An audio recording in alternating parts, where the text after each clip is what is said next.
Hey everybody, how you doing? Well, that's good. Let me get another one. Woo! You're listening to PHLY Postgame. My name is Bill Matz. I'm your director of fun and games for the evening.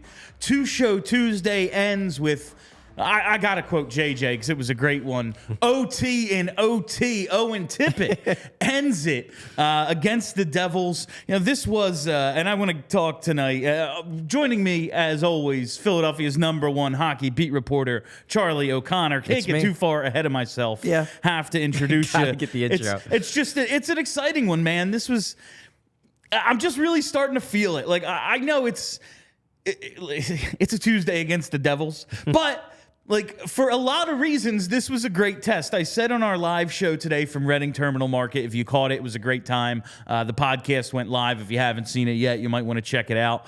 The city is weary. We are searching for a hero. You know, the Sixers' winning streak ended last night. The Eagles obviously eagled, lost their third in a row. City needs something to get us to this holiday season. So all attention turns to the Flyers, and typically when that happens, it's a disaster. Yeah, historically. and by historically, I mean over the last, 8 or so years. Since you and I have been doing this together, that is basically what the case has been. And not tonight, a Tuesday against the Devils, my go-to, this is my nightmare scenario. I'd rather be doing anything but post-game following a Tuesday against the Devils. Devils are fun now. Yeah, the Devils are fun, and the Flyers are fun way ahead of schedule, and they played a good game against each other tonight. Both of their meetings this year have gone to overtime. Both have ended in pretty dramatic fashion. But I guess we should start with Owen. Let's go with Owen Tippett first, because the hero. The hero of the night. This was the Ryan Poehling game. It would have been sick if he could have closed out the hat trick, but the second hat trick of his career, Not yet to be. Owen Tippett, who on Monday's show during the mailbag, we were asked to rank the 4 Flyers young forwards 3 years from now. And I believe you had Tippett second? I had Tippett third. Third, and I put him fourth. Right. Of course, tonight we see that flash of, and he had some chances all night. He was in position. He and Forster both just missed a couple of chances, but yeah, we saw the ceiling, the thing that we always are like, well, when Tippett's going, he can absolutely take over. And that's what we saw on that shift tonight. Makes the turnover, turns it into a goal the other way, beats the goalie with a shot. That's what you're looking for out of this guy. If he could somehow bottle this and get it, obviously, if he could do this consistently, it'd be like, well, yeah, he's the Hart Trophy winner. Yeah, right. His name's Austin Matthews. He's going to score 60. But if he could do what he did tonight on a somewhat more consistent basis, we're talking about, if not a first-line caliber player, a damn good second-line guy, right? I think, and this speaks to what I've been saying about Owen Tippett for a while now, is that I view Owen Tippett as a high-variance player. And while you don't want high-variance players as one of your 2 or 3 best forwards on your team, I love the idea of Owen Tippett being a long-term piece on this team where he's in the middle 6. And he is a middle 6 guy. They're going to have to pay him. He's going to have to, they're going to have to open the checkbook up a bit, but I don't think they're going to have to pay him a ton. I don't think he's going to be getting paid like a star.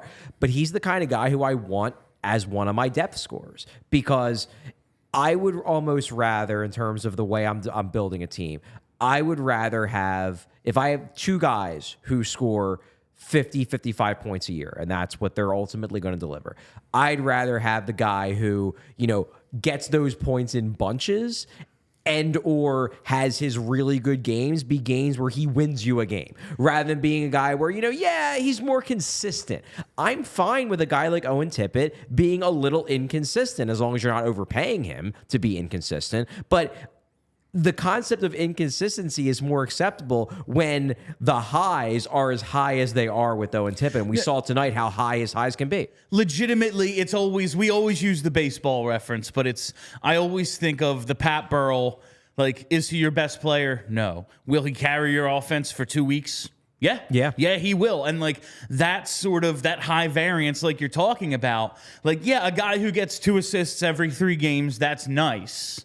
But you know what's real nice? The dude who can just make the play that you saw tonight, and at the end it's like, 27, 30 goals. Okay, he's not a star. Yeah. But the games in which he scored, like, 8 of his 27 goals are game winners. Like, okay, so that's that's a pretty nice number. Well, and it's not even just game. Obviously, game winner is just obviously tonight was a game winner. Yeah. To me, it's not even the timing. Like, yeah, obviously you'd love to see a guy score all of his goals, be game winners.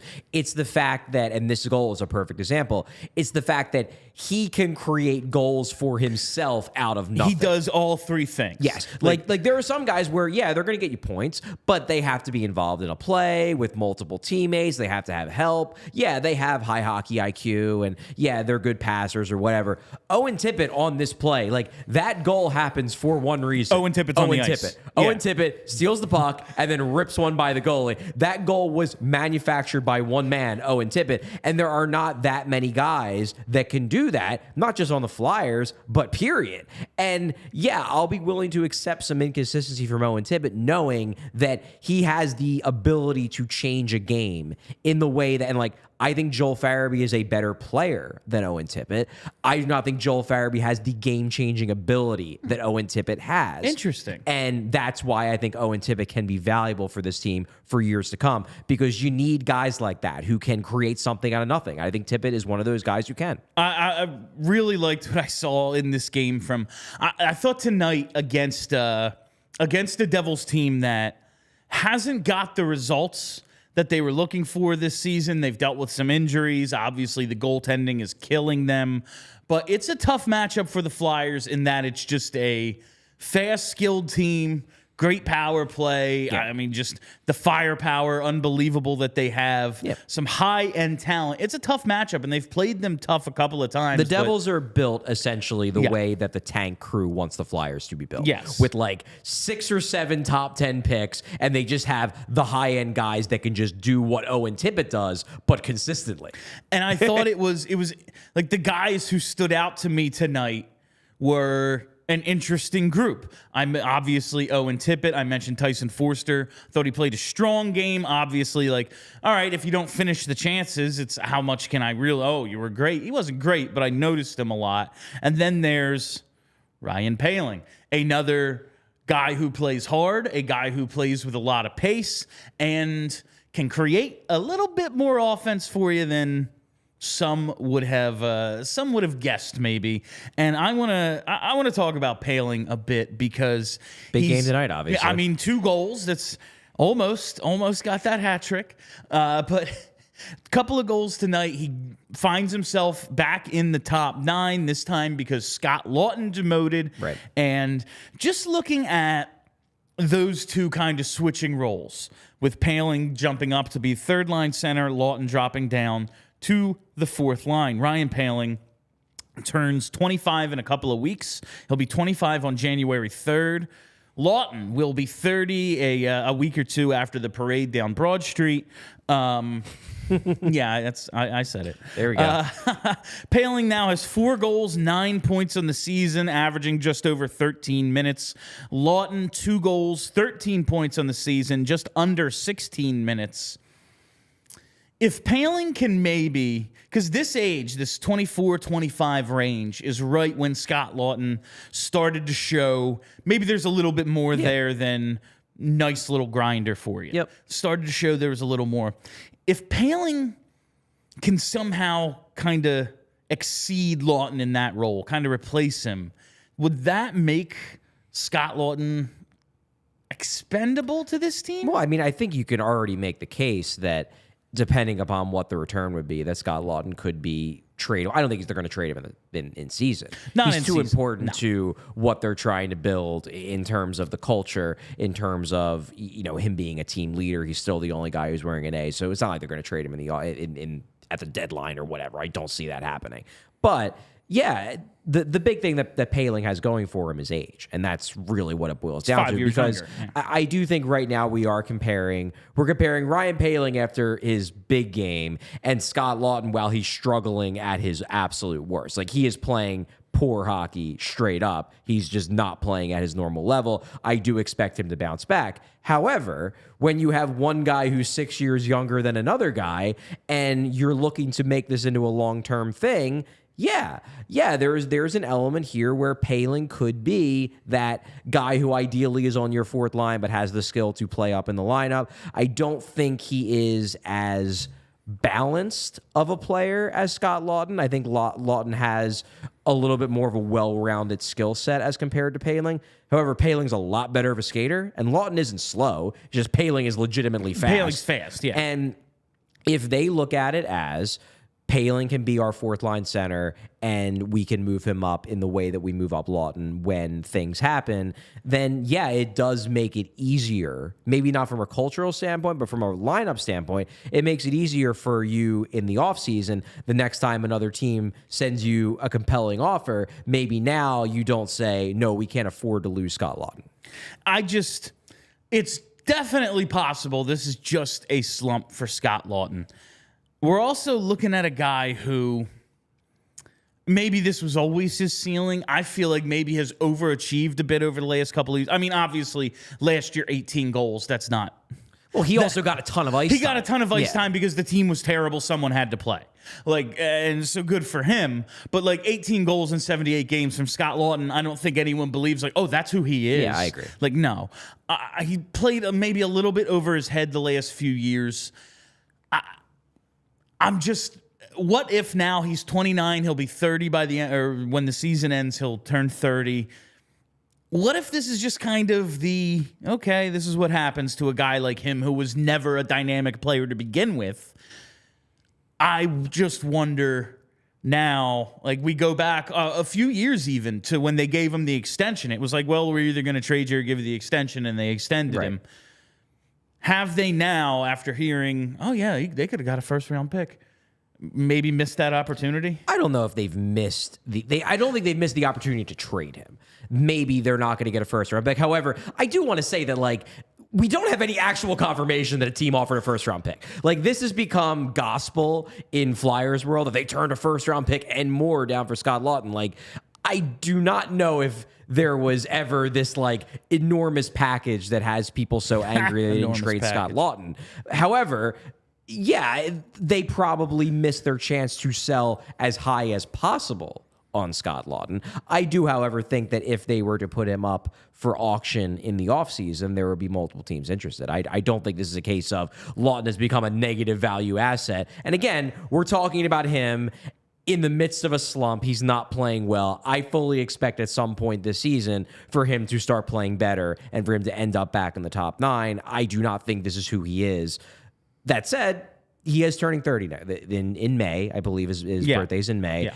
And this is the aging curve. This is why we've been talking about the possibility of, maybe signing Travis Konechny to an 8-year contract isn't the smartest thing, because the aging curve does come for everyone. Maybe it's coming for Scott Laughton. It's possible. It is. And if they move on from Scott Laughton in the offseason and don't get the return, and I do expect they could still get a decent return, I absolutely even if it's not and listen, the teams that are looking to trade a first-round pick for him are the teams that are well, we're picking 27th, so who gives a shit? Exactly. We're getting Scott Laughton, but we won't have him for 3 years. We'll just get Scott Laughton now. Yeah. So it's not as if you're getting some blue-chip prospect, but I don't know. I'm just very torn right now. I just want to make the point of I wanted you to make the point. I think they'll still get something for him. Yeah, I do. Because the hockey men still believe in Scott Laughton. Yes. I think that's the most important thing, is if they do move on, it's well, who loves him? John Tortorella. You know who believes John Tortorella to be gospel? Half the league. So I do think they would still get something for Laughton if they were, and it is hopefully just a slump for him, because I love watching that dude when he's right. He's a badass out he's there. a fun player. We did just have a comment say, Joel, where to go? Joel worked his... Joel, I'm still doing it. Yeah. Joel Otto. Joel Farabee worked his ass off in this game. He was everywhere. I think he only comes away with one assist the tonight. primary assist on one of the Poehling goals. But he was one of the dudes who... Maybe if I was going to do the 3 stars that I'm going to ask you for a little bit later, I think he would definitely be in consideration because he did make some plays tonight. You wanted to take a look at the ice time because that's something we've been kind of making conversation about over the last few days. 4th tonight, is that just amongst forwards or all Flyers? Just amongst forwards. Amongst forwards, 17:34, so not bad. That's what we want. That's around what I want for him. 17-18 range we've been talking about. Exactly. Like it's only he's only getting 15 and we wanted at 17. It's like, okay, it's not a huge jump here. The dude needs to play on both power plays and he's there. Yeah. But dude needs to play on both power plays because he's one of their best forwards. Exactly. But yeah, I like the fact that he was up there. You have Couturier, Konechny, Forrester. There's your top line. Their top 3 in ice time. Joel Farabee's 4th. That's about where I want him to be. I don't think, you need to be force-feeding him minutes the way they were force-feeding like Tippett and Frost minutes at the end of last season. But I do think he needs more than what he's getting. And the point I made today at our show at Reading Terminal Market, which was a blast. Thank you so much for Reading Terminal. Thank you so much for our sponsor, Bagels & Co. Bagels & Co. Bagels & Co. Great.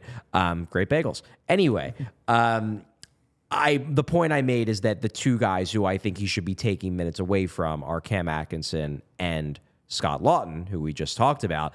And that's kind of exactly what happened tonight. Cam Atkinson actually was pulled off the power play in the 3rd period in favor of Poehling, who was hot, which that's fair. But also I like the fact that it was Atkinson who was pulled off the power play and not Farabee because, frankly, Atkinson deserves to be pulled off the power play right now because he ain't scoring. Joel Farabee is. So I like that decision. Atkinson overall 9th among forwards, 13 minutes, 48 seconds. And then Scott Laughton actually 12th, dead last among forwards, 9 minutes, 26 seconds. And again, I think Scott Laughton will ultimately earn his way back up the lineup. But right now, he does not deserve the minutes. I don't think he deserves to be scratched. I don't think they need to call somebody up and bench Scott Laughton. But he definitely doesn't deserve to be getting top 9 minutes. Whereas Joel Farabee deserves a few more minutes. And Cam Atkinson, the 14th straight game he's gone without a goal? Maybe you bump his ice time down a little bit because you say, hey, you're a goal scorer who's not scoring goals. You're still useful on the penalty kill. It's not like you're playing terribly, but maybe the guy who's top 5 in the league in primary points per 60 at 5-on-5 should get a couple of your shifts. It's like Cam Atkinson is a good, solid hockey player. But the thing that makes him special is his ability to put the puck in the net. Yes, exactly. If he does not do that, then he's no different than anyone else out there. Yeah. He's just another guy who's capable of eating some minutes for you. Exactly. But what we're seeing right now with Laughton and Atkinson, and this is something I wanted to ask you even before we saw kind of how everything played out is, we've seen Travis Konechny, kind of change the coach's mind about him, be like, oh, he can be that type of player. Right. And now he's one of the coach's favorites, even though he says, this dude drives me nuts, but I keep putting him out there because he does good stuff. And then we've seen Travis Sanheim, maybe it's just out of necessity, but we've seen Travis Sanheim kind of change the coach's mind about him. With Atkinson and Laughton, are these the first examples we've seen of the coach kind of being maybe abandoning his bias a little the other way? Like these guys I love who are a big part of, this culture I'm trying to build, but I can't put him out there that much. Yes, I do. I don't think it's going to change his opinion of them as players or as people, but it definitely shows. And honestly, Torts did this at the end of last year too with Laughton. He obviously didn't do it with Atkinson because Atkinson didn't play last year. But Laughton was one of the guys, in addition to Kevin Hayes, who got his minutes cut a bit at the end of the year when they were using guys like Frost and Tippett and Cates a lot more, wanting to give those kids a look. Laughton was one of the guys who got his minutes pulled back. He's getting his minutes pulled back now, but this is mostly because he's just not playing well. He took that penalty and there was that look on Torts' face. That was a classic John Tortorella look. That was so good. That was, I'm in the car listening on the radio during that penalty. It's right when I got here, and I just hear it's Laughton. I was like, oh. And the Torts look was exactly that look in facial form. he felt like this is the last thing I need. God damn it. Yeah. Like this is the opposite of what I needed to do. Like he doesn't need to score goals in order to stay. That's not Scott Laughton scores 18 last year. Cool. But that's not his game. Yeah. Not screwing up is what he needs to do. It's like a stupid tripping penalty. I legit felt bad for him because it was one of those like stepped on the sticks sort of, and it's But my point is that I don't think it's going to change Tortorella's opinion of them as players or people, but I do think that he is showing that he's willing to bump them down the lineup if they continue to struggle. As I said, I think there's a distinction between Atkinson's struggles and Laughton's struggles. Atkinson, I think, is just not scoring. Like, he's just snake-bitten. He's in a slump. I think he's going to come out of it at some point. Laughton is legitimately playing poorly all around. You saw it with the penalty. I thought that fourth line, honestly, got crushed tonight. Like, the McLeod line destroyed the Laughton line. And, like, I'm not going to... Let me put it this way. I don't think especially highly of Nick Delorier as a player. I understand his value in terms of locker room and in terms of him making the kids feel protected. I get that. I don't think very highly of him as a 5-on-5 player. I do think that if you have Scott Laughton, who is like a fringe bottom sixer guy who's sort of a top niner but sort of not, and then Garnet Hathaway, who's a legitimately good fourth liner, if you have those two guys on your fourth line, you should not be getting crushed. Should be pretty decent. You should not be getting crushed by another team's fourth line to the degree that they were crushed by the McLeod line tonight. I've always said, like, Scott Laughton might be a third liner. If you have him on your fourth line, awesome, because it means you have a good fourth line. Exactly. That has not been the case since his demotion, dropped down, and that's not great. You know what is great? One of our newest sponsors, it's Factor Meal Kits. This busy holiday season, you might be looking for nutritious, flavorful meals to fuel you on jam-packed days. Factor, America's #1 ready-to-eat meal delivery service, can help you eat well for breakfast, lunch, and dinner with chef-prepared, dietitian-approved, ready-to-eat meals delivered straight to your door. You'll save time and stay on track with your healthy lifestyle while tackling all your holiday to-dos. Choose from 35-plus chef-crafted meals every week that support a healthy lifestyle and meet your meal preferences, whether it's calorie smart, vegan and veggie, protein plus, and more wholesome options. If you're looking for calorie conscious options over the holidays that don't skip on flavor, you're in luck. You can try delicious dietitian approved calorie smart meals with around or less than 550 calories per serving. If you need an extra boost to support your wellness goals and feel your best during the holidays, try Protein Plus meals with 30 grams of protein or more per serving. Factor isn't just for dinner either. Count on extra convenience any time of day with an assortment of 55-plus add-ons to suit various preferences and tastes. Suit and sweet are tough when you're reading it. To suit various preferences and tastes. Choose from quick breakfast items, lunch to go, grab-and-go snacks, and ready-to-drink cold-pressed juices, shakes, and smoothies. This December, get Factor and enjoy eating well without the hassle. Simply choose your meals and enjoy fresh, flavor-packed meals delivered to your door. Ready in just 2 minutes, no prep, no mess. Head to factormeals.com/Flyers50 and use code Flyers50 to get 50% off. That's code Flyers50 at factormeals.com/Flyers50 to get 50% off. Bill, you're going to have to practice that one. Yeah, anyway. That one, yeah. There's a lot of hyphens and like chef prepare. And there's a lot of F's. F's, yeah. And especially at the end, Flyers 50. Yeah, it's not my strongest letter, despite my favorite word beginning with it. Anyway. Flyers, right? Flyers, yes, exactly. My God. I'll get it down, Factor Meals. It's the first time I've done that one. Don't pull the sponsor based on this. I'm sure our other hosts are doing great with it.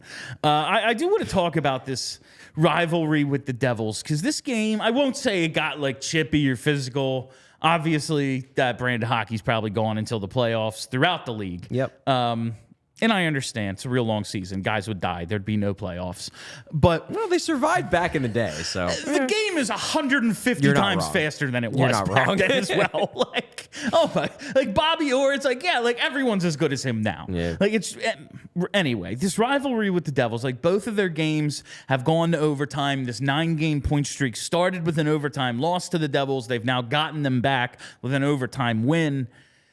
This was badly needed. Like I saw in our Discord tonight, I saw on Twitter tonight, like a lot of people just talking about, like, yeah, listen, since Crosby came into the league and everything, Penguins, sure.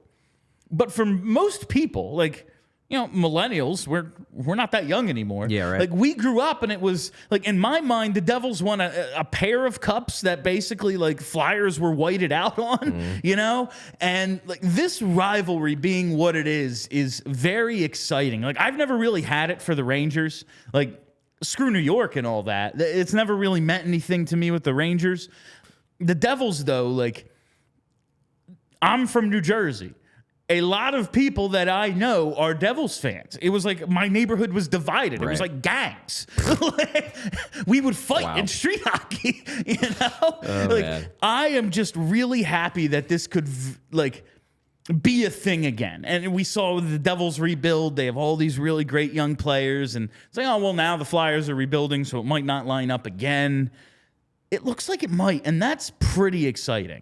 It is interesting about the concept of the Flyers-Devils rivalry because it's funny. So one of the people I follow on Twitter who is significantly younger, I think she's like in her early 20s, was like, I don't understand why people act like there's a Flyers-Devils rivalry. And that's fair, because if you're in your early 20s, you wouldn't think there's a Flyers-Devils rivalry. However, if you were a fan of hockey and the Flyers in the mid 90s to 95 to 2000. Mid 2000s, I would say, around maybe even through the end of the 2000s.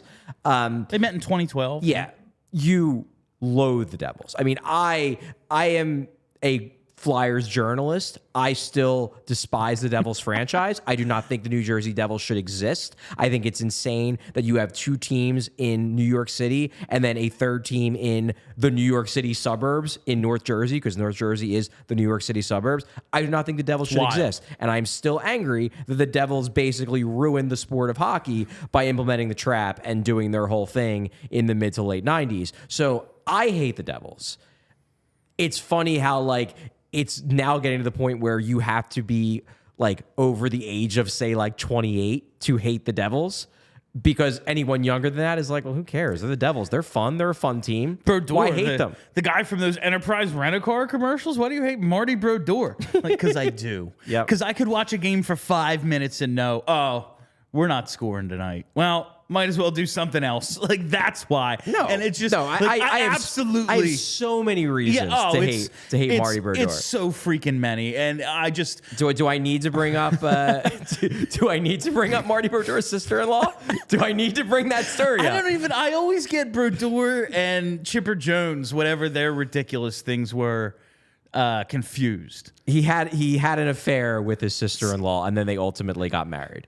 Kind of a scummy thing to do. That's awesome. Like, that is some great shit. That is some awesome. Little scummy. Okay, that is the Brodeur one. Okay. Yeah, I'm just happy that this is back, and I hate the Devils. I hate them so badly. Like, I think the Flyers played a role in ruining hockey, because it was like, we're going to spend every dollar imaginable. Yeah, but that's fine. Yeah, but that's we just great. had a rich guy. Yeah, I'm fine. No, I'm fine with it. I wish all teams would do that. And if you're not willing to, you shouldn't own a sports team. Exactly. But it was like the Devils not doing, like, the Devils were the Tampa Bay Devil Rays, and it was like, yeah, we're gonna just do this other thing. And it's not as if they didn't have a bunch of Hall of Famers. Like, Scott Stevens, one of the best defensemen to ever play. Yeah, absolutely. Yeah, no, they had a good team. They just infuriated me, and I will never forgive them for it. But it's just funny how this hasn't been a rivalry for a while, basically for the entirety of the 2010s to today. And it would be pretty cool, because, look, the Devils ain't going anywhere. With the amount of young talent they have that is looking high-end, and then a bunch of other good players that they also, I mean, they have Timo Meier. They have guys like Jesper Bratt. Like, they have that other tier that wasn't necessarily taken, either not taken at all or certainly not taken in the top 10. But then they have so many guys that were taken in the top 10. You got Jack Hughes, you got Nico Hischier, you got Nemetz, and then Jack Hughes' brother Luke Hughes. I mean, you have so many good young players. If Alexander Holtz, who hasn't even established himself yet, but he's another guy. They have so many young guys. They ain't going anywhere. Now it's up to the Flyers to show that they can stay on this level. And let us not forget the Devils owner. Come on. Oh, Josh Harris? Just an absolute scumbag. Just the worst of the worst. Listen, amazing. It's just... You can own multiple assets and everything, but when you own one of the Wells Fargo Center inhabitants, and then you're like, oh yeah, their roommate, I own one of their rivals, and across the street, the Eagles, yeah, one of their rivals too. Just an absolute loser. I agree. I agree. Fuck him. All right. So Samuel Ersson gets the start tonight. Ersson Persson. Right? Ersson. I'll never get it. I am never going to be able to get it. He gets the start tonight, his 4th straight start. Right. Cal Peterson actually backs up tonight. Clearly they just didn't think that Hart could go even in a backup Carter scenario. Hart still not feeling well, still ill. We hear the other day that he's just kind of really frustrated, can't really figure out what's the matter with him. He's been sick 3 times in a month. So he goes to the doctor and gets some sort of diagnosis or some sort of explanation. Yes, it seems like he was officially diagnosed with something. I don't want to say diagnosis of his he's it's not like he has cancer. Yeah, but clearly you can be diagnosed with something that isn't cancer. You can be diagnosed with some type of stomach condition or some type of, immune thing or whatever. You never know. He got some sort of explanation that he at least can wrap his head around. Should we be concerned? And I only ask because it's the Flyers. Crazy shit keeps happening to them. It seems like the doctors believe they've identified what the problem is, and it doesn't seem like it's a life-threatening type thing. It just seems like it's something that is causing, my guess is stomach, just because I know that one of them he straight up said he thought was food poisoning. So if that's related, you would assume that food poisoning, stomach, if it's a recurring thing, maybe it's a stomach thing. The hope is that get him on the right meds, get him maybe has to change his diet a little bit. You never know. He hasn't been willing to reveal the details, and I think that's totally fair. I think this is a private medical thing. This doesn't seem like it was an injury that occurred in a hockey game. It looks like this is some type of illness that he has, and man's got IBS or something. I think we can agree to respect his privacy in the situation. That said, look, I'm not going to argue with you that it's a little concerning that your starting goalie, who you're going to have to make a decision on whether you're going to commit to him long term, has something going on that has now caused him to miss 4 straight games. It's a bit concerning, especially considering it would be one thing if, all right, and they're just kind of getting by. They were winning some games, but they're scoring 6 a night in order to do it. That's not the case. Samuel Ersson has been really good. Very good. And seems to be getting stronger. I point back to that OT goal he gave up, not squeezing it in Nashville, just sitting on the top of his pad. Gets knocked in on a second effort. Yeah. He says, listen, it's on me. I need to stop that. I need to freeze it. I need to know where it is. And he didn't. Took the blame. And since then, he has been great. Allows 2 goals tonight. And it's not like the Flyers give up a ton of shots in the game. They don't typically give up a ton of shots. But that third period, he was kind of under siege. He was, yeah. And he was really good. And the 2 goals he does give up are doorstep, had no chance at them sort of goals where it's the Devils just kind of won a battle in front on both of them. Yeah. The power play goal was especially and fluky. the power play, that was fluky. What are you going to do? Yeah, that bounce.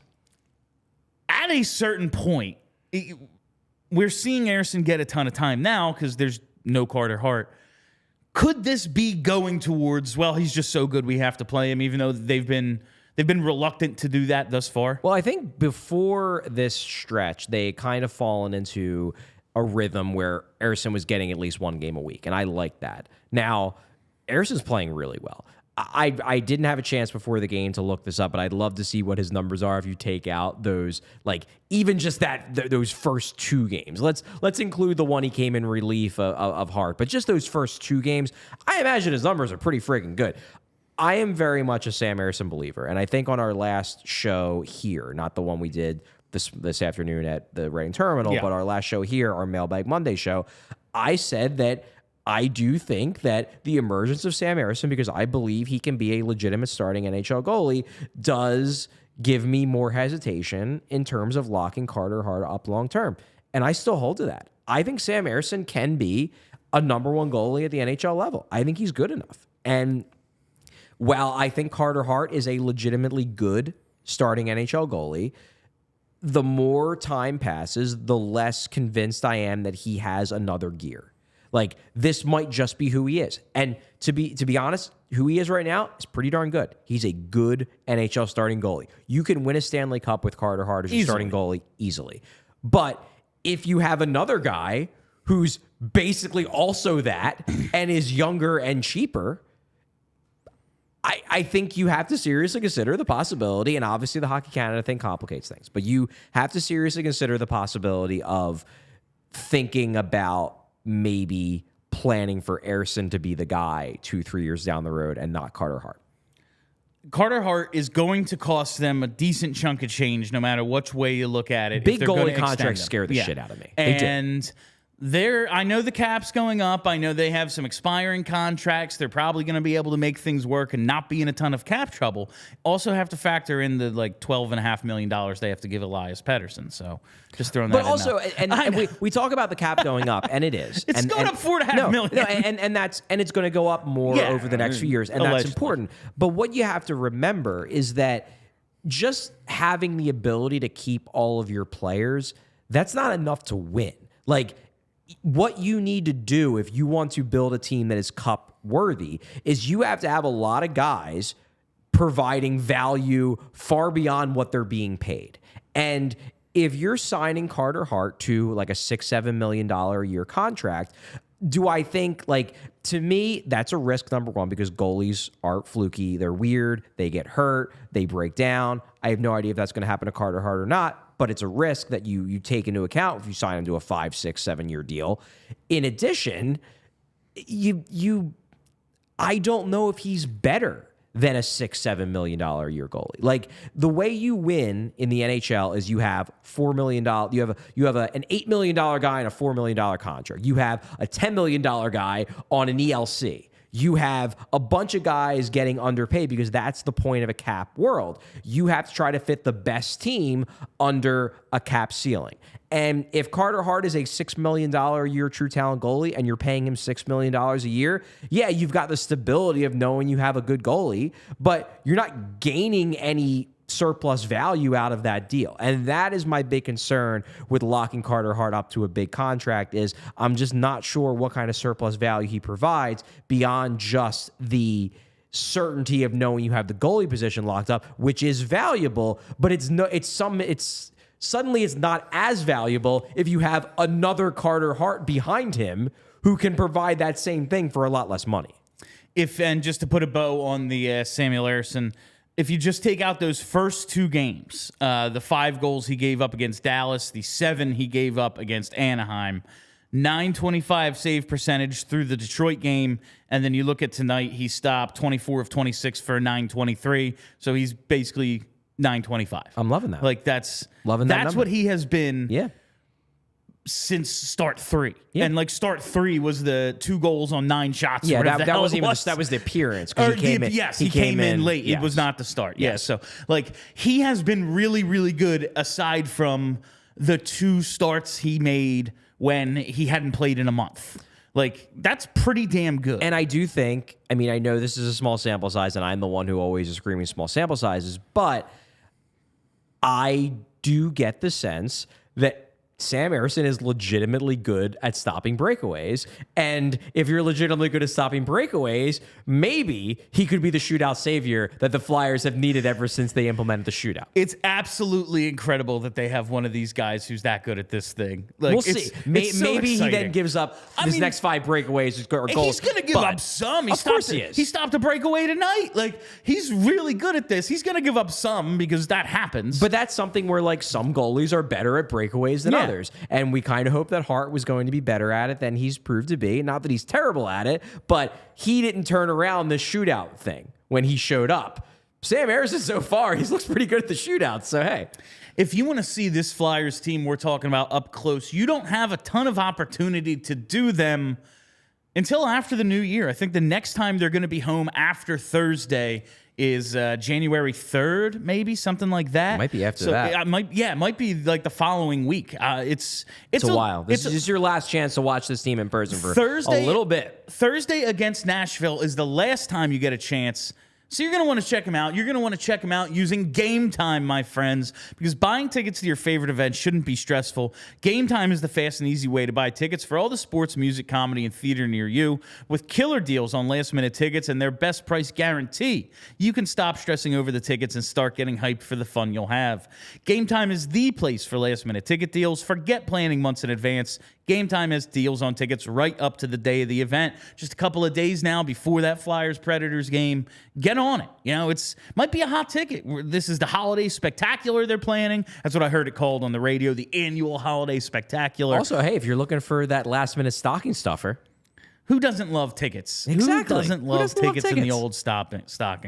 So Game Time is the place for last-minute ticket deals. Forget planning months in advance. Deals on tickets right up to the day of the event.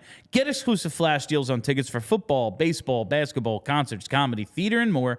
And the Game Time guarantee means you'll always get the best price. If you find tickets in the same section and row for less, Game Time will credit you 110% of the difference. So snag the tickets without the stress with Game Time. Download the Game Time app, create an account, and use code PHLY for $20 off. Terms apply. Again, create an account and redeem code PHLY for $20 off. Download Game Time today. Last minute tickets, lowest price, guaranteed. That was Game Time. Now it's time. Yeah, I think it's time for Charlie O'Connor's 3 stars of the game. Charlie, it was an interesting one because you pointed out earlier in the outline, I don't know if we actually said it, like the Devils kind of owned the game from a statistical standpoint. They did. At 5-on-5. I do think they were the better team in this game on the whole. They're the better team. They are. They are the more talented team. They led in expected goals per evolving hockey, 3.25 to 1.92. The glaring one was on natural stat trick, 17-5 high danger chance advantage. This is where the skill disparity does show itself. And this is why we shouldn't be dismissing the argument that the Flyers could use better players because they could. Yes, they won Watch the power play. Yes, they won this game, and that's great. However, if you play this game with these two teams at around this level 10 times, the Devils probably win 7. And I don't think you want the Flyers to be trying to thread that needle where they have to overcome the odds to beat the Devils every time they play them. And then in the playoffs, because if we keep this entire playoff structure, probably going to have to go through them if you want to win a cup. So I do think that there is an element here where, yeah, the Flyers won this game. It was a fun game. Great plays by a lot of players. The Flyers do still need to get better, and that's true. But we're going now into the 3 stars of the game, correct? We're going into the 3 stars. So, Charlie, hit us with star number 3. So, star number 3, I'm going to actually... This was tough. So, you said Joel Farabee should be in consideration. He was one of my 3 stars, and then I had to knock him off. But I'm going to go 3rd star, Sam Ersson. I think he played very well. Came up big in some big spots. Some big spot. Really, really good, I thought, in the 3rd period. Made some big saves in overtime. He just was all around solid. And given the fact that he faced a ton of high danger chances, as I just said, 17 per natural stat trick, he held down the fort extremely well. I'm giving him the 3rd star. All right, Charlie. So Samuel Ersson, star number 3. Who is star number 2? Star number 2 will be the guy who knocked Joel Farabee out of his spot in the top 3. It will be your OT and OT game winner, Owen Tippett. Honestly, he'd had a good game even before the goal. He had a lot of shots. He was kind of all over the ice. I wouldn't quite say he was snake bitten, but he was creating chances. He just wasn't able to beat Vanacek, and then makes that incredible play in overtime, strips Jack Hughes, beats Vanacek, and there you go. One play. You win the game for your team basically by manufacturing it out of nothing. Yeah, you're going to be one of the 3 stars. Owen Tippett, 6 shots in 14:52 tonight. So, yeah, he was all over the place. And that leaves us with star number 1. I believe it is the 4C or 3C. 3C on your lineup cards, your 1C in your hearts. Ryan Poehling with his 2 goals. He had a really good game. He had a really good game. He did. Strong game for Poehling. 2 goals on 3 shots. Logged almost 17 minutes of ice time. Do you... you joked on Twitter like, okay, well, now he's never coming out of the top 9. We've seen him moved up in the past just to kind of, all right, Frost isn't really giving us what we want. Okay, well, Laughton is kind of the Swiss Army knife, so we can move him down. Let's give Poehling the shot. And now it's like, all right, well, Cates is out. Yeah. We don't like what we're seeing out of Laughton at all, so he has to be 4th line because he's been bad. Morgan Frost has been better, still inconsistent. Ryan Poehling's kind of last man standing here. Do you see him getting some run here on the 3rd line, not just because Laughton's no good, but because he's coming through? Well, after a game like this, I think he's earned himself some leash, without a doubt. And I think John Tortorella has liked what he's seen out of Ryan Poehling, so I think he's positively predisposed towards him. I think he really likes his speed. Obviously, he's been very good on the penalty kill in that duo with Garnet Hathaway. But I do think that the length of time that Ryan Poehling spends in the top 9 is probably directly related to how long this Scott Laughton slump lasts. Because I think Tortorella is high enough on Scott Laughton as a player that he will put him back up into the top 9 when Laughton shows him he's ready to be back up in the top 9. Like, I think if Laughton has strings together 2 or 3 legitimately good games, gets a couple goals, maybe pops in a shorty on the penalty kill, I think Tortorella will bump Laughton back up. Thing is that right now, I don't know what choice Tortorella has. Laughton is not playing well, and Poehling is playing well. So if your goal is to win games, you have Poehling over Laughton at the moment. And if your goal is development, you have Poehling over Laughton at the moment because Poehling's 24 and Laughton turns 30 in May. Yeah, I think like the way they acquired him, he was a waiver claim, right? Ryan Poehling, he was a signing. So his Poehling's thing was he played for Pittsburgh last year, and then he was not issued a qualifying offer. That's what it was. So he became a free agent. Pittsburgh could have kept him had they issued him a qualifying offer. They clearly wanted to clear cap space. The Flyers signed him as a young free agent because usually 24-year-olds aren't unrestricted free agents. No. Usually they're under team control. Oh man, clear all that cap space for Erik Karlsson. Way to go, Dubas. Way to go. Well, it's more just like their bottom 6 stinks. It's horrible. They could probably use a Ryan Poehling right now. That team, people were making a big deal about that Toronto game the other night. Like, I get it. It's Kyle Dubas, and the fans are giving it to a former GM, which, you don't hear. Yeah. Like, people here weren't chanting Hextall when... Yeah, they would, though. They would. But, it was just a really weird thing. And they're like, I can't believe Pittsburgh didn't come out with more fight. Like, they could come out with all the fight you want. They fucking stink. Like, they are a bad team. They're kind of a mess. Listen, it's fun to talk about. Also, they're going to get Macklin Celebrini, so they're not going to get Macklin Celebrini. All right. All right. We'll see about that. I've seen this story enough times to know exactly how it's going to go. The sport isn't rigged. The draft lottery is 100% It's not rigged, Bill. Oh, come on. It's not rigged. Charlie, you're out of your goddamn mind. If you think this thing's on the up and up, it's like, oh yeah, Edmonton just wins it every year. Do you think they won it, Connor McDavid in Edmonton? Come on. I do. They're not smart. I'm not saying they're like the smartest people in the world. I'm just like, the Rangers are going to sell out no matter what. It's Madison Square Garden. They don't care. That's all. Yeah, but then they gave the Rangers 2 lottery wins, and it didn't matter. Yeah, because they gave him 2 guys who are Lafreniere looks like he's going to be at least good. He looks like he can play. But he's not going to be. He doesn't look like he's going to be a star. No, but he looks like he can play a little bit. Kakko stinks. So I want to talk a little bit about Travis Sanheim because we've talked about his them trying to back off his minutes a little bit, and we see once again some pretty even distribution of ice time tonight. He does not even lead the team in minutes. Cam York, 23-16 on the blue line tonight. Sanheim comes in at 21-11.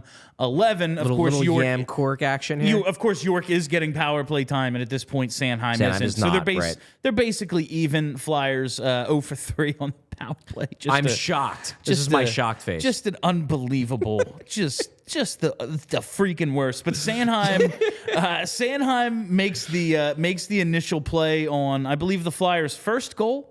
It was the second Poehling goal. He springs Konechny, who then finds Poehling on the back door. Very good pass. Just a really, really nice play, I thought, by Sanheim. They pointed out on the broadcast several times, like, head up, decisive. Maybe he hasn't been the stealing the show Sanheim we saw the first 20 games or so, but even in fewer minutes, he continues to look like by far their best defenseman and an actual difference maker, which, man, coming into this season, difference maker Travis Sanheim, I'd be like, oh, so he's regressed. He's actually making a difference for the other team now. Oh, yeah. Like, that's what I would have thought if you would have told me he's a difference maker. He's been really good, even in fewer minutes. No, he's been great. Tonight, actually, by the advanced stats at even strength, he was legitimately one of the Flyers' best players. Evolving Hockey has him at a 75% expected goal share at even strength. I assume that probably counts overtime. Even, not 5-on-5. There was 3-on-3 in overtime. I thought Sanheim had a good game. I think the big thing with him right now is they are trying to get him to the break, trying to get him to that 5-day holiday break that kicks off on Saturday. But they got 2 more games coming, so he's got to kind of push through. He did get over that illness. He obviously missed Saturday's game because he was sick. He looked fine, looked healthy, played a good game. Look, Travis Sanheim, we're now far enough into the season where I think we can confidently state that this is Travis Sanheim. And this goes back to something we talked about earlier this afternoon in our first show of the day about the impact of Brad Shaw. And, we highlighted on that show, we highlighted his impact on Rasmus Ristolainen, his impact on Sean Walker, his impact on Nick Seeler. I think you have to add Travis Sanheim to that. Now, maybe it's a little bit harder to do because Brad Shaw was the coach last year and Sanheim struggled, but this is the best version of Travis Sanheim that we've ever seen. And while some of that is definitely Tortorella, and Tortorella being the prodder that he is, pushing Sanheim to unlock that more aggressive element to his game. Let me put it this way. I do not think Travis Sanheim has the monster offseason that he had this past summer if John Tortorella wasn't yelling at him constantly all last year for not playing with enough oomph. But I do think there's something to be said about the impact of Brad Shaw, especially because knowing Travis Sanheim the way I know him in terms of covering him for years and knowing his personality, I have a feeling that his personality clicks and meshes very well with Brad Shaw because Brad Shaw is more of that cerebral analyzer of the game in the same way that Travis Sanheim is. So I think that's another guy who you can say, good job, Brad Shaw. Now we're talking about 4 defensemen on the team that we can say Brad Shaw's done great work with.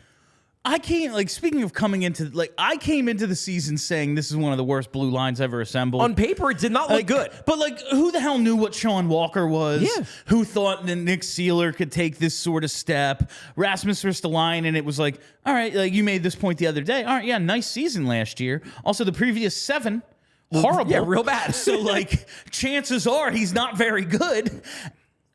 The fact that they have... I don't want to overstate Brad Shaw's impact on ability to get the turn guys into something, but man, if you have this thing where it's when Emile Andre comes up, once he learns the game and is just more ready than he was, course. That was a nice. We threw you out there. You know what it is now. Yeah. We'll bring you back when you're a little more ready. Go work on all the things you stunk at in your first NHL time, and next time, hopefully, you won't stink at them. When you bring the I have confidence that when we see him or Ginning or Addard or Bonk in a couple of years. I'm really excited to see what, assuming that Bradshaw is still the assistant coach when Oliver Bonk gets here. Like, Bonk is the type of guy that I look at and I say, like, man, I'm excited to see what Bradshaw can do with him. Because the guys they have now, Andre is probably, in terms of prospects, Andre is probably the highest upside guy. Yeah. But he's still a guy where he's a unique defenseman. He's small. He's not an elite skater, despite the fact that he's small. He's very aggressive. You know, he's a guy where I believe in him, and I think the upside's there, but he has a lot of doubters. I don't think there are many doubters of Oliver Bonk in the scouting community. It's more like you have some who think he's just a clear-cut NHLer, and some who think, hey, this guy could be a first-pair defenseman if it all works out. I'm excited to see what Bradshaw can do with a clear-cut, like, exciting defensive prospect. And hey, maybe look at another even more exciting one in this upcoming draft. Chances are they do. They've been collecting these defensemen. Well, this next read, it's for all you other collectors out there. Calling all card collectors, Wheelhouse is our go-to sports card gift and apparel shop in the Del. I'm having a tough night. In the it's your Delaware second show of the day, Valley. Bill. It's fine. Their motto is cards and community because love of sports unites us all. They carry all of your favorite card brands like Topps Chrome Baseball and Mosaic Football, as well as t-shirts, hats, and hoodies from brands like Mitchell & Ness, 47 Brand, Junk Food, Starter, and Shibe Vintage Sports. If you're looking to get your own card, if you're looking to grade your own sports card collection, Wheelhouse offers PSA grading submissions. They also host tons of different family-friendly events and birthday parties every month. Stop in either of their stores in Wayne or Westchester, open 7 days a week at 11 a.m., and use code PHLY and get $10 off any purchase of $25 or more in the store. Also, be sure to give them a follow on Instagram at Wheelhouse Cards. Told you time and time again.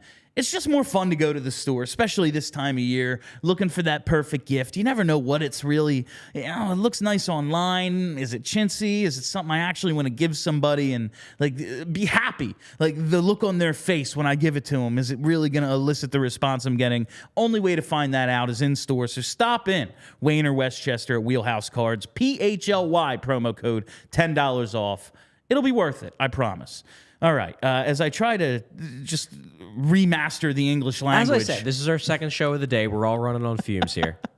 As I try to just remaster the English language here, I do want to, we talked last game about Rasmus versus the Lion and how strong he was.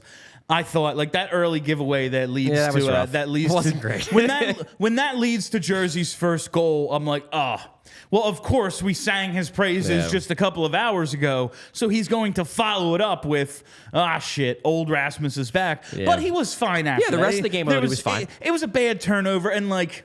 Listen, he lost a battle down low where he was basically down, like, it was a 2-on-1 basically, and he lost a battle. Yeah. It wasn't a great play, but it wasn't like he was a disaster the entire game. No. He had one bad play. I was happy to see that bounce back, and that's just another one of those. We talked about the importance of the vets on this team, the coaching of it, whether it's the team as a whole or individuals. Things go wrong, and it's not the end of the world for this team. That's really nice to see. They win again after allowing the first goal. Not something they've done a ton this season, but they seem to be maturing and progressing where outside of the power play, things that were even a problem for them a couple weeks ago, they seem to be overcoming a bit. Now, they weren't going to go a whole season without winning when they give up the first goal, but they're overcoming shortcomings that were a problem for them. Even the start of this streak, giving up the first goal, stuff like that. Yeah, and you even saw it on Saturday. The fact that, and I guess they did this too against the Islanders, so it wasn't the first time, but they show they can win that grind it out. You can't even make one mistake kind of game. They win 1-0. I mean, the Islanders game, the game that was right before, what was that? Right after Thanksgiving, the Saturday game. That was the watch party. That was the 0-0 game. 65-minute of zeros. Yeah. But that was a little bit different because that game the Flyers just controlled play. I thought the Red Wings game was one of those games where like the Red Wings had their chances. The Flyers just played that game as if they knew we can't make even one mistake, and they didn't make one mistake that ended up in the back of the net. I think, too, thinking back to a story I did on Travis Sanheim back in October on his elevation, his embrace, his success in the role of number one defenseman. If you think back to the second game of the season, he had that awful turnover breakdown where it was Giroux to Tkachuk against Ottawa, and it was very much like last year Travis Sanheim. And then third period, he goes out. The Flyers lost that game by a lot, but he goes out and has a decent third period. Then next couple games is real good. I talked to him about it, and he basically said, look, last year, years ago, that play might have messed me up for a week. That I might have had that in my head just running through. I'm laying in bed, and that's all I can think of is that one stupid mistake that I made where I wasn't hard enough on the puck along the boards, and it affects his play for the next week or two. The new Travis Sanheim just shakes it off, and then game 3, he's right back out there taking 26 minutes a night and doing real good. I do think there is absolutely an element of maturity, of improved maturity on the part of a lot of the key guys on this team, guys like Konechny, guys like Sanheim, who for a long time did get caught in their own heads and now are much better at shaking off bad plays and just being more even keel in terms of their performance. And that, like, you talked earlier today about Farabee and how he was in his own head. Yes. And at some point, Atkinson pulls him aside and goes, listen, I've sucked too. Yeah. Basically, yeah. And don't look at just don't let it get you down. Look at it, small picture. All right, go out and win your next shift. Go out and over these next 3 games, how can we kind of just be better? And I remember when we talked about that Sanheim play back when it happened, Mark Stahl pulled him aside and was like, it's all right, man. Yeah. It's all right. Yeah. You make fucking mistakes. You play 26 minutes. You're going to be perfect 26 minutes? Sure are. That's insane. Yeah. This game is really, really hard. And I just think of, while I have said time and time again, the strategy of this rebuild is not the one I would have gone with. I just opened up the old ESPN app, checked out a score of our Buffalo Sabres. They lost 9-4 to the Blue Jackets tonight. That is a team that is nothing but high-skilled, really good, young players that you should be excited about. And the future is still probably bright in Buffalo. They've been horrible since 2011, though. Yeah. And it's gotten them absolutely nowhere. Yeah. This is the difference, I will say, if in between, let's just lose and get a bunch of really good young guys, and let's try to not just establish the team for the future, but have those young guys that we bring in, the Cutter Gauthiers, the Matvei Michkovs, Oliver Bonk, whomever, let's have them come into a locker room that's ready-made. Yeah. So that we're not even making the same mistakes we made with Richards and Carter, where it's you guys are the culture. It's well, we're 21 and we like to drink. Yeah. Cool. So do I. But maybe you shouldn't be in charge then. Right. We should have some of those dudes. And while maybe the Flyers are not going to get a bunch of first overalls, they're not going to have a Jack Hughes, this thing might work. It really feels like they're building something, and I actually, maybe I'm just a couple of 31 games into the season, I'm just buying in because I want to, and I'm drinking the Kool-Aid, and this whole thing's going to be a fucking disaster. But I actually believe in what they're doing watching them play. I think what it boils down to is that there are strengths and weaknesses of both approaches. The strength of the tanking approach is what we saw from the Devils, is that they have a lot of really, really good young players that, unless the whole culture falls apart, they are going to be really good for the next 10 years. That's the strength. The weakness is you might be the Devils or you might be Buffalo, and the fan base suffered for a decade, and this is the result. Same thing with Ottawa. Fan base suffered for 6 years, and now where are they? They're still a bad team. They just have a lot of fun young talent that isn't playing as well as you would hope they would. That's the drawback of that style. Now, the strength of the Flyers' apparent rebuild plan is what you're seeing now. That's the best case scenario.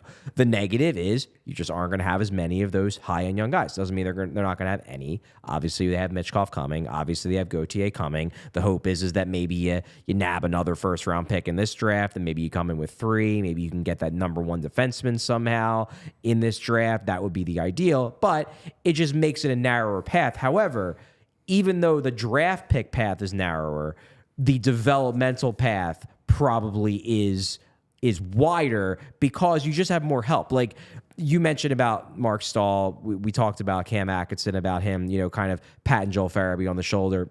One quote I got a real kick out of, I don't know if we ever talked about this on this show, but this is a quote that I put in my article when I did one on Travis Konechny on the road trip. And basically he said that, he'll come back to the bench sometimes after he does something really stupid on the ice, and he just looks over at Couturier, and Couturier doesn't even have to say anything. He just looks at him, and Konechny's like, "Yeah, I know." Like, it's just like he looks over. He looks over at Dad, and Dad gives him the disapproving look, and TK's like, "Yeah, he's right." And that's who those when Konechny is 35, that's still gonna be who he is. Yes, exactly. And that's just the personality of this club. But that's the thing. The fact that he thinks to do that. I got it. Because Couturier is like, I know, Dad, I know. But that's like, that's a good veteran to have. Just disappointed. It's a good veteran to have. And it doesn't hurt that Sean Couturier is still like a legitimate Selke contender. That's cool. But you get the sense that even if he starts to decline into his early to mid 30s,